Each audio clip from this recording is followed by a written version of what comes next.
এখন আপনাদের নিজের সামনে আউট ওয়ার্ক ফিল্ড নিজের হাতে পরিষ্কার করছি দেখুন।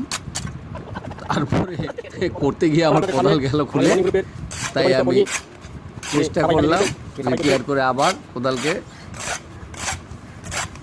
সেই কোদাল দিয়ে আবার আমি পুরো নিজের এত নোংরা হয়ে গেছে বর্ষায় আউট ফিল্ডটাকে আমাকে নিজের হাতে পরিষ্কার করতে হলো।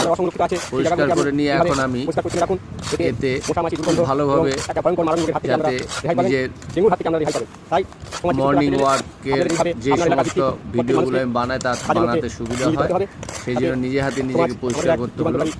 এরপরে পুরো মাঠে আমাদের পয়সা দিয়ে আবার পরিষ্কার করাতে হবে। পুরো মাঠে আমাদের বর্ষায় প্রচুর বড় বড় ঘাস হয়ে গেছে, নোংরা এসে গেছে। হ্যাঁ, যেহেতু আমাদের ফিল্ড ওয়ার্কটা হচ্ছে গিয়ে পুকুর পাড়ে,